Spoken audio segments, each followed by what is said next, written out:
जय हिंद दोस्तों, आप सभी का स्वागत है अपने YouTube channel best study point में। दोस्तों आज मैं आप लोगों के लिए मैथ का कुछ इंपॉर्टेंट प्रश्न लेकर के आया हूँ और अगर आप किसी भी एग्जाम की तैयारी कर रहे हो तो ये आपके लिए इंपॉर्टेंट होगा। तो चलिए देर न करते हुए हम शुरू करते हैं।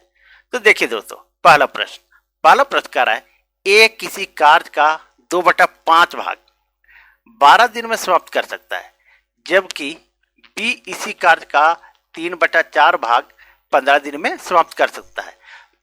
तो दोनों मिलकर इस काम को कितने दिनों में समाप्त कर सकते हैं। चलिए सिंपल सा प्रश्न दोस्तों, देखिए ए 2/5 भाग कितने दिनों में, 12 दिन में करता है। अब इसको काट दीजिए दोस्तों, 2 से 2 छके 12 और ये तिरछा गुना होता है दोस्तों, तो क्या आ जाएगा 30 दिन। ये 30 दिन आ गया। उसके बाद बोल रहा है बी इसी कार्य का 3/4 भाग 15 दिन में करता है। बी इसी कार्य का 3/4 भाग 15 दिन में करता है। अब इसको आप काट दीजिए, 3 से 3 पचे 15। अब तिरछा गुना हो जाएगा इससे, तो 4 पचे 20 दिन आ जाएगा, 20 दिन। अब क्या कीजिए, इस 30 दिन और 20 दिन को यहां पर लिख दीजिए। ए 30 दिन में करता है और बी जो है सो 20 दिन में करता है। अब जो है सो दोनों का एलसीएम लेंगे तो हमारा आ जाएगा 60 आ जाएगा। अब 30 से 60 में डिवाइड करेंगे तो 30 दूनी 60 और 20 से 60 में भागा देंगे तो हमारा आ जाएगा 3 आ जाएगा। अब हमारा कितना आया 5। तो बोल रहा है कि दोनों मिल करके इस काम को कितने दिन में समाप्त करेगा। तो दोनों मिल करके कितना काम करता है, तो 5 काम करता है। ठीक है, 1 मिनट दोस्तों, थोड़ा इसको क्लियर करता हूं। दोनों मिल करके इस काम को 5 दिन में करता है, तो कुल काम कितना है 60 है। तो इस 60 में हम क्या करेंगे, 5 से भागा दे देंगे। कितना बार में जाएगा दोस्तों, तो 12 बार में। यही हमारा आंसर आ जाएगा। तो दोनों मिलकर के कितना दिन में इस काम को समाप्त करेंगे, तो 12 दिन में दोस्तों। यही आपका आंसर आ गया। तो सही आंसर क्या हुआ, तो बी नंबर हुआ दोस्तों। चलिए आगे बढ़ते हैं और नेक्स्ट प्रश्न को देखते हैं दोस्तों। चलिए दूसरे प्रश्न को देखिए दोस्तों। दूसरा प्रश्न क्या रहा है आपका, एक किसी काम को 10 दिन में, बी उसी काम को 15 दिन में पूरा कर सकता है। यदि दोनों बारी बारी से काम करे तो काम कितने दिनों में पूरा हो जाएगा। अब ध्यान दीजिएगा दोस्तों, ए जो है सो कितना दिन में करता है, 10 दिन में करता है। यहां 10 लिख दीजिए। बी जो है सो कितना दिन में करता है, बी देखिए यहां 15 दिन में करता है। बी 15 दिन में करता है। अब दोनों का एलसीएम ले लीजिए तो कितना आ जाएगा, 30 आ जाएगा। अब क्या कीजिए, 10 से हम डिवाइड करेंगे 30 में तो हमारा 3 आएगा और 15 से 30 में डिवाइड करेंगे तो 2 आएगा। ठीक है, ये कुल काम आता है दोस्तों। यहां जो आता है वो कुल काम रहता है, बस यही ध्यान रखिएगा। अब दोनों मिलकर के कितना काम करता है, ए करता है 3 काम, बी करता है 2 काम, यानी कुल काम 5 करता है इन लोग दोनों मिलकर के। लेकिन ध्यान देने वाली बात ये है दोस्तों, ये बारी बारी से करता है। लेकिन एक दिन ए करता है तो बी नहीं करता है, और बी करता है तो ए नहीं करता है। यानी ये जो 5 काम करता है इसको करने में 2 दिन लगते हैं। ठीक है, अब देखिए दोस्तों, ये 30 कुल काम करना है, तो इस 30 में इस 5 से आप डिवाइड कर दीजिए, भागा दे दीजिए, तो हमारा आ गया 6 आया। लेकिन अभी आपका आंसर नहीं आया दोस्तों। ये जो है 5 काम 2 दिन में करता है, तो ये 6 काम जो है इसको ये 2 से गुना करना पड़ेगा आपको, तो आपका 12 दिन आ जाएगा दोस्तों। तो सही आंसर क्या आया आपका, तो 12 दिन। तो देखिए सही आंसर क्या हुआ दोस्तों, तो बी नंबर हुआ। तो बारी बारी से काम करे तो कितने दिनों में पूरा हो जाएगा, तो 12 दिनों में हो जाएगा दोस्तों। चलिए आगे बढ़ते हैं और नेक्स्ट प्रश्न को देखते हैं। पीडीएफ के लिए आप लोग दोस्तों, जो मैं आप लोगों को बता रहा हूं, ये बना हुआ पीडीएफ आपको मिल जाएगा टेलीग्राम पे। टेलीग्राम ज्वाइन कर लें और वहां से पीडीएफ आप लोग डाउनलोड कर लें, इससे रिवाइज कर सकते हो दोस्तों। चलिए देखिए तीसरा प्रश्न दोस्तों। तीसरा प्रश्न कह रहा है 100 मीटर लंबी रेलगाड़ी 90 किलोमीटर घंटा की चाल से जा रही है। इसे एक खंबे को पार करने में समय लगेगा, कितना समय लगेगा। अब ध्यान दीजिएगा दोस्तों, 100 मीटर एक ट्रेन है, ठीक है, जिसकी लंबाई 100 मीटर है। 100 मीटर और ये 90 किलोमीटर घंटा, इसका चाल जो है सो 90 किलोमीटर प्रति घंटा है। तो एक खंभा यहाँ पर, जब भी खंभा आदमी किसी को अगर पार करती है ट्रेन, तो इसकी कोई लंबाई नहीं होती है दोस्तों, ये खुद की लंबाई को पार करता है। ट्रेन जो है खुद की लंबाई को पार करता है। अब देखिए ये 100 मीटर लंबा है ट्रेन और 90 किलोमीटर घंटा की चाल से जा रही है। तो खंभे को पार करने में लगा समय आपसे पूछ रहा है, तो समय बराबर क्या हो जाएगा? तो समय बराबर दूरी बटा चाल होता है, दूरी बटा चाल। अब दूरी हमारा कितना है? 100 मीटर है और चाल हमारा 90 किलोमीटर घंटा है। लेकिन दोस्तों एक चीज ध्यान दीजिएगा, दूरी जब भी हो तो मीटर में रहेगा और चाल जो है तो मीटर प्रति सेकंड में रहेगा। और मीटर प्रति सेकंड में बदलने के लिए ये किलोमीटर प्रति घंटा में, इसको छोटा करने के लिए 5/18 से हम गुना कर देंगे। अब क्या करेंगे, इसको काटिए, 18 पच्चे 90, ठीक है। अब ये 5 पच्चे 25, 25 चौके 100, ये कट गया दोस्तों। यानी आपका जो है सो कितना आया? 4 सेकेंड आया दोस्तों। यही आपका आंसर हो गया। तो सही आंसर क्या हुआ दोस्तों? तो 4 सेकेंड हुआ दोस्तों। तो इस खंभे को पार करने में ट्रेन को कितना समय लगा? तो 4 सेकेंड लगा दोस्तों। चलिए आगे बढ़ते हैं और नेक्स्ट प्रश्न को देखते हैं दोस्तों। अगर आप लोग को वीडियो अच्छी लग रही हो तो प्लीज वीडियो को लाइक करें, चैनल सब्सक्राइब कर लें। चलिए देखिए चौथे प्रश्न को दोस्तों।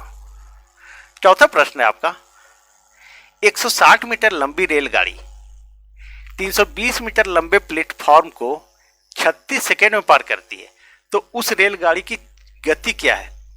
यानी चाल पूछ रहा है दोस्तों। अब ध्यान दीजिएगा, एक रेलगाड़ी है, ये रेलगाड़ी जो है ये 160 मीटर लंबी है। कितनी? 160 मीटर लंबी है और 320 मीटर लंबा प्लेटफॉर्म, एक प्लेटफॉर्म है यहां पे, ठीक है। इसकी लंबाई कितनी है? तो 320 मीटर है, 320 मीटर। और क्या करता है, इस लंबे प्लेटफॉर्म को 36 सेकेंड में पार करती। ये ट्रेन जो है सो इसको 36 सेकेंड में पार कर जाती है। कितना? 36 सेकेंड में पार कर जाती है दोस्तों। तो रेलगाड़ी की चाल पूछ रहा है। अब देखिए, अब इन दोनों को दूरी को जोड़ दीजिए। ट्रेन जब पार करेगी तो प्लेटफॉर्म को भी पार करेगी, अपना लंबाई प्लस प्लेटफॉर्म की लंबाई, तो दोनों को जोड़ दीजिए। दूरी कितना हो जाएगा? दूरी बराबर 160 प्लस 320 मीटर, यानी इसको जोड़ने पर आ जाएगा आपका 480 मीटर। 480 मीटर आ गया दोस्तों। अब बोल रहा है कि रेलगाड़ी की गति कितनी है, तो चाल बराबर होता है दूरी बटा समय। ये इसका फॉर्मूला है दोस्तों, ठीक है। अब दूरी हमारा 480 मीटर है, 480 मीटर, और समय कितना लग रहा है? तो देखिए यहां पे लिख रहा है 36 सेकेंड। अब 36 सेकेंड लिख दीजिए। लेकिन क्या है, देखिए ध्यान दीजिएगा, चाल जब भी होता है तो किलोमीटर प्रति घंटा ही दिया हुआ रहता है, ठीक है। अब यहां भी देखिए किलोमीटर प्रति घंटा है, लेकिन यहां क्या है कि दूरी जो है सो मीटर में है और समय सेकेंड में। तो इसको किलोमीटर प्रति घंटा में बदलने के लिए 18/5 से हम गुना कर देंगे, तो ये हमारा किलोमीटर में आ जाएगा दोस्तों। अब काटिए, 18 दूनी 36, ठीक है, और काटिए इसको 2 से, तो 2 दूनी 4, 2 चौके 8, 0, ये आ गया 240 आ गया। अब इसको काट दीजिए, तो 5 चौके 20 और 25 8 40, यानी आ गया हमारा 48 किलोमीटर प्रति घंटा दोस्तों। यही हमारा आंसर आ गया। तो रेलगाड़ी की चाल क्या है दोस्तों? तो 48 किलोमीटर प्रति घंटा। तो सही आंसर क्या हुआ? तो डी नंबर हुआ दोस्तों। चलिए आगे बढ़ते हैं और नेक्स्ट प्रश्न को देखते हैं। देखिए दोस्तों, पांचवें प्रश्न को देखिए। पांचवा प्रश्न कह रहा है आपका 36 और 25 का मध्य अनुपाती ज्ञात करें। 36 और 25 का मध्य अनुपाती ज्ञात करने बोल रहा है। अब क्या कीजिएगा, इसका फार्मूला है इसका, ठीक है, इसका फार्मूला है दोनों संख्याओं का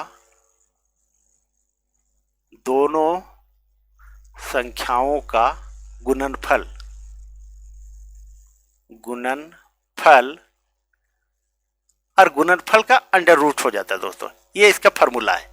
अब क्या कीजिए, देखिए ये 36 और 26 गुने 25 अंडर रूट कर दीजिए, और जब हम इसका 36 और 25 का वर्गमूल लेंगे तो इसका 6 आ जाएगा और इसका 5 आ जाएगा, ठीक है, और जब गुना कर देंगे तो 30 आ जाएगा। तही हमारा मध्यानुपाती आ गया दोस्तों, ठीक है। तो 36 और 25 का मध्यानुपाती कितना आया, तो 30 आया दोस्तों। तो सही आंसर क्या हुआ, तो 30 हुआ दोस्तों। चलिए आगे बढ़ते हैं और नेक्स्ट प्रश्न को देखते हैं। अब देखिए दोस्तों, छठे नंबर प्रश्न क्या रहा है आपका, 12 और 30 का तृतीय अनुपाती ज्ञात करें। अब सिंपल सा प्रश्न दोस्तों, लेकिन बार बार इस तरह से एग्जाम में पूछता है, ठीक है, इसलिए मैं ये सब प्रश्न लाया हूं, सारे के सारे इंपोर्टेंट प्रश्न लेकर के आया हूं।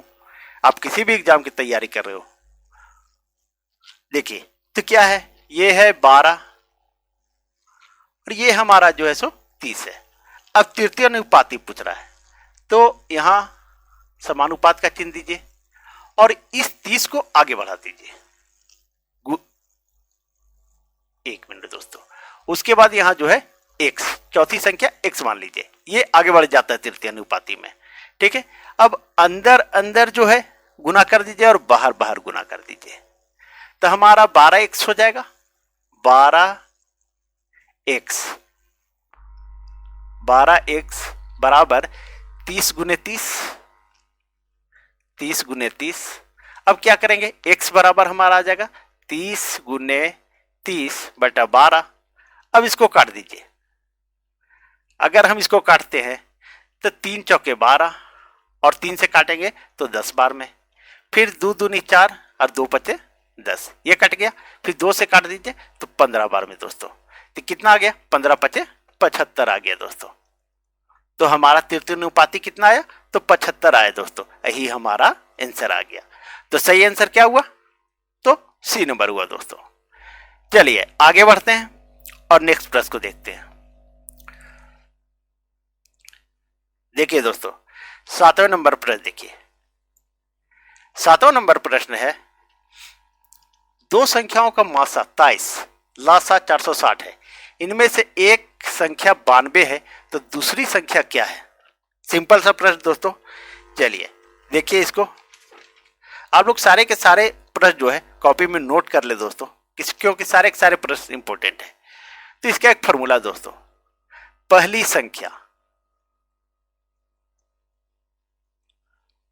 संख्या गुने दूसरी संख्या बराबर इनका एलसीएम गुने इनका एचसीएफ। क्या, इनका एचसीएफ। अब क्या कीजिए, ये जो है मासा 23 है, लासा 460 है। अब यहां लिख दीजिए मासा और लासा, ये 460 है एलसीएम और एचसीएफ जो है सो 23 है। अब जो है इनमें बोला, इनमें एक संख्या 92 है, तो एक संख्या ये 92 हो गया, पहली संख्या मान लीजिए 92, तो दूसरी संख्या क्या है। अब हमारा क्या करेंगे, x बराबर 460 गुने 23 बटा, ये तो बटा में आ जाएगा 92। अब इसको काट दीजिए 23 से, तो 23 चौके कट जाएगा ये 92।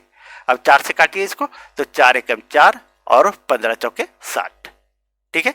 तो x बराबर, यानी दूसरी संख्या कितना आया दोस्तों, तो 115 आ गया, यही आपका आंसर हो गया। तो सही आंसर क्या हुआ दोस्तों, तो बी नंबर हुआ दोस्तों। एक मिनट, तो सही आंसर क्या हुआ, तो 115 हुआ दोस्तों। चलिए कुछ भी नहीं करना दोस्तों, पहली संख्या गुने दूसरी संख्या बराबर इनका एलसीएम गुने इनका एचसीएफ, बस इतना ही करना दोस्तों। बस इस फार्मूले को आप याद रखिए, आपका आसानी से बनेगा क्वेश्चन। चलिए आगे बढ़ते हैं और नेक्स्ट प्रश्न को देखते हैं। चलिए देखिए 8वें प्रश्न को। 8वां प्रश्न क्या रहा है आपका, दो संख्याओं का गुणनफल 1500 तथा महत्तम समापवर्तक 10 है। इन संख्याओं का लघुत्तम समापवर्तक कितना होगा। अब लघुत्तम समापवर्तक पूछ रहा है। अब इसको क्या करेंगे, दो संख्याओं का गुणनफल, तो गुणनफल जो अभी हम फॉर्मूला बताए दोस्तों, पहली संख्या गुने दूसरी संख्या, तो बीच में गुना का चिन्ह होता था, उसी को मैं लिख रहा हूं। ठीक है, गुणनफल, पहली संख्या दूसरी संख्या नहीं लिख करके मैं इनका गुणनफल लिख दे रहा हूं। गुणनफल बराबर इनका एलसीएम लासा गुने इनका मौसा। ठीक है, अब देखिए गुणनफल हमारा 1500 है, यहां 1500 लिख दीजिए। यहां पहली संख्या गुने दूसरी संख्या होता, ठीक है, तो उनका गुना करके ये 1500 लाया है, तो वही मैं लिख दिया हूं दोस्तों। चलिए, अल्लाह से हम यहां महत्तम समापवर्तक 10 दिया हुआ है, तो एलसीएम आपको ज्ञात करना है, ये 10 दिया हुआ है। अब क्या कीजिए, x बराबर देखिए 1500 बटा 10, ये जीरो, तो x बराबर कितना आया, तो 150 आया दोस्तों। यही आपका आंसर आ गया। तो सही आंसर क्या हुआ, तो 150 हुआ दोस्तों। चलिए आगे बढ़ते हैं और नेक्स्ट प्रश्न को देखते हैं दोस्तों। देखिए दोस्तों 9वें नंबर प्रश्न को देखिए दोस्तों। आप लोग वीडियो को पॉज कीजिए, इसको बनाने का कोशिश कीजिए, देखिए आपसे बनता है कि नहीं। मेरे ख्याल से सभी जो भी मेरा वीडियो पहले से देख रहे हैं उनसे सारे लोगों से बनना चाहिए दोस्तों।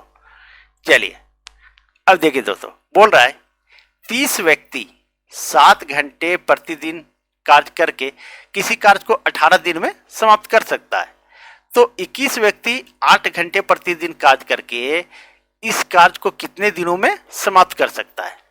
ध्यान दीजिएगा, तो इसका एक फॉर्मूला है दोस्तों, एम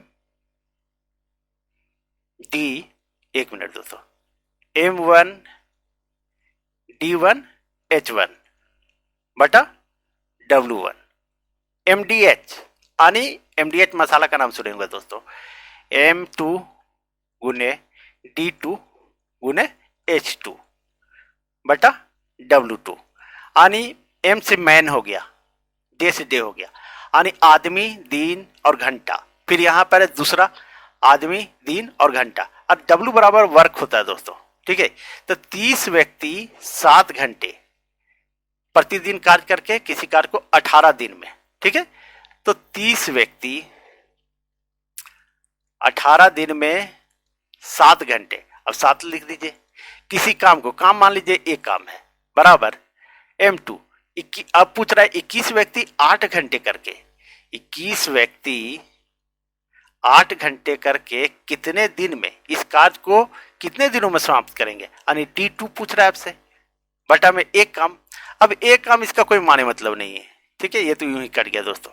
अब काटिए इसको, तो 7 तिया 21, ये कट गया, और काटिए 3 छके 18, ये भी कट गया। अब देखिए ये कटा 2 तिया 6 और 2 चौके 8, ये कट गया दोस्तों।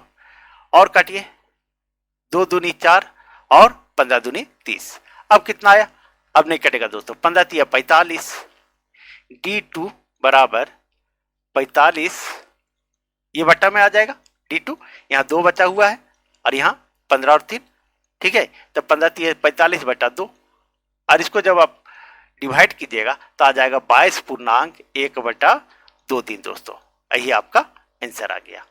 तो सही आंसर क्या आया, तो डी नंबर आया दोस्तों। सिंपल सा प्रश्न था दोस्तों। चलिए आगे बढ़ते हैं और नेक्स्ट प्रश्न को देखते हैं। आप लोग पीडीएफ टेलीग्राम से ले ले दोस्तों, और उनका रिवाइज करने के लिए आपको आसान हो जाएगा। चलिए अब देखिए दोस्तों 10वें नंबर प्रश्न। 10वें नंबर प्रश्न कह रहा है क्रिकेट टीम के 10 सदस्यों की औसत आयु 30 वर्ष है, उनके साथ कप्तान को शामिल कर लेने पर औसत आयु 1 वर्ष बढ़ जाती है, कप्तान की आयु ज्ञात कीजिए।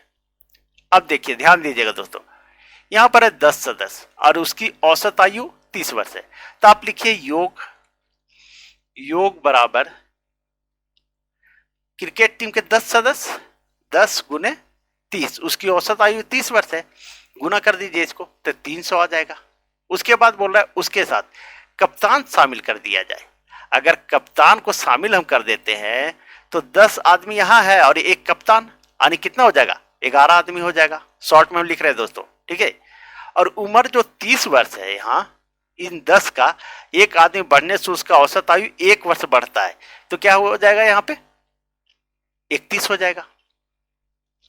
अब 11 को 31 से गुना कीजिएगा तो आपका आ जाएगा 341 आ जाएगा दोस्तों, सॉरी 341 आ जाएगा, ठीक है। अब बोल रहा है ये तो 10 सदस्यों का औसत आयु हो गया यहाँ 300।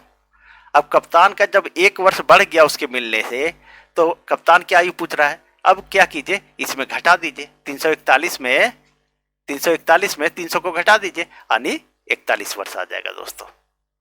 तो कप्तान की आयु कितनी है, तो 41 वर्ष, ठीक है। यही आपका आंसर हो गया दोस्तों। तो सही आंसर क्या हुआ, तो सी नंबर हुआ दोस्तों। चलिए दोस्तों, अगर आप लोग को वीडियो अच्छी लगी हो तो प्लीज वीडियो को लाइक करें, चैनल सब्सक्राइब करें और वीडियो को अधिक से अधिक शेयर कर दे दोस्तों। चलिए कल मिलते हैं, थैंक यू।